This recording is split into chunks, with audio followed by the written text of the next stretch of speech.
Olá, bem-vindos a mais um Facility Café Entrevistas. Hoje nós vamos entrevistar Thiago Birman, do Rio Galeão.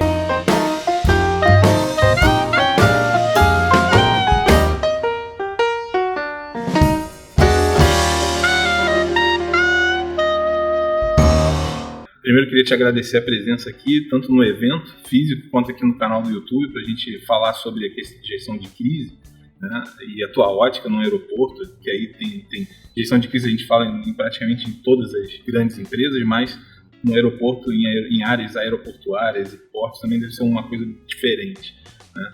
Então, obrigado pela tua presença aí. Na tua opinião, como é que é a questão do perfil do profissional que trabalha nessa parte de gerenciamento de crise? Como é que é o perfil desse profissional? Edson, o perfil desse profissional de gerenciamento de crise é um profissional com extrema resiliência, não só para atuar em situações adversas, mas também para suportar momentos críticos de estresse. O gerenciamento de crise é algo que acontece fora da rotina, então que muitas das pessoas não estão preparadas para isso. O gerenciamento de crise ele serve para assessorar decisões estratégicas, mas que ele deve ter o seu pilar principal nas ações preventivas. Ele deve estruturar os processos, mapear os seus riscos, sejam eles positivos ou negativos. Positivos eu falo das oportunidades, os negativos seriam as ameaças. Ele deve pensar nos cenários possíveis para se precaver.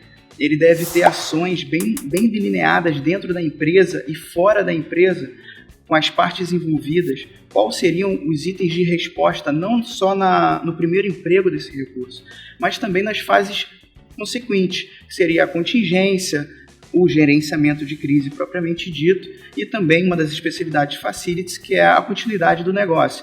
Então aí a gente fala desde o momento anterior até o momento futuro, dentro de uma régua aí de gestão de incidentes. Eu tive aqui em entrevista também com o Ivan Blois, também, que, enfim, foi do BOP, enfim, da PM, e a gente falou muito também, eles acham que vivem crise em todas as operações, né? Porque tem um problema, esse cara tem que ir lá, tem que dar continuidade, tem que liberar para a população, enfim, uma série de fatores, né? Então acho legal a gente discutir essa questão de crise no aeroporto especificamente. Por exemplo, eu trabalhei na Rio 2016 e a gente olhava muito a questão de crise. Qual é a tua visão, por exemplo, desses grandes eventos que existem, né, no Brasil, não só no Rio de Janeiro especificamente, mas no Brasil, e como é que a gestão de crise acaba interagindo com esses grandes eventos na tua visão? Isso, nós passamos aí anos seguidos aí recebendo grandes eventos, e o aeroporto também foi um grande palco, né, a nível nacional, não só aqui dentro do nosso estado, e há necessidade de ter um planejamento integrado, não só com os recursos internos, que são os de primeira resposta, mas também com essa interdependência do Estado, do município, do governo federal, para a gente entender quais são as atividades e as responsabilidades de cada um dentro de cada cenário. Então você precisa aí estabelecer esses critérios, né? De repente criar um caderno de planejamento, né? Estabelecendo as ações que cada um vai ter em cada fase desse evento, e esse evento com certeza ele vai ter uma boa resposta, ele vai ter uma eficiência muito grande. E aí esses níveis de criticidade lá devem ser todos divididos, e eu vi isso muito de perto, né? A gente tinha reunião com todas as forças, todos os entes públicos, né, que precisam atuar no momento de uma crise, né? A gente inclusive fala assim, se morrer uma baleia no campo de vôlei de praia, o que eu faço? Mas vai morrer uma baleia? Pode ser, não pode? Então a gente precisa prever esse risco, e depois no meio da crise o que a gente faz já está tudo meio que definido. Vocês conseguem ter hoje dentro do plano uma definição do máximo possível, mas será que alguma coisa acaba ficando fora? Ou na tua visão, você fala assim, olha, Edson, todas as experiências de todos os aeroportos, a gente tem essas comunicações com outros aeroportos, a gente consegue estar previsto, está escrito ali do que fazer? A estrutura aeroportuária é muito complexa. O Aeroporto Internacional do Rio de Janeiro, nós temos muitos cenários possíveis, mas nós estudamos sim cenários não só a curto prazo, mas cenários a médio e longo prazo. Tudo isso em cima de uma matriz de risco que nós analisamos e monitoramos. Me dá um exemplo então de uma crise externa, mas que afete o aeroporto. Ano passado, 2018, nós tivemos uma crise de abastecimento, né? Foi uma manifestação que se iniciou no segmento terrestre, e nós tivemos o segmento aéreo muito afetado. Vários aeroportos tiveram dificuldades com abastecimento de combustíveis.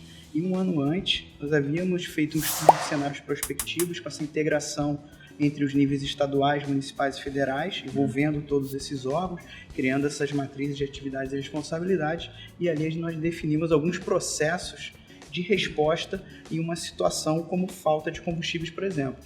E isso permitiu com que o aeroporto tivesse uma resposta muito eficiente e que não fosse afetado não só as operações, mas também a sua imagem. E se a gente falar de crise interna?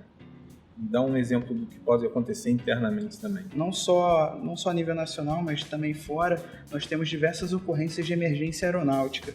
E, por vezes, a aeronave tem alguma dificuldade no pouso e ela acaba quebrando o trem de pouso, etc. E, com isso, ela causa uma interdição de pista. Não necessariamente nós temos múltiplas vítimas, mas há ali uma entrave operacional.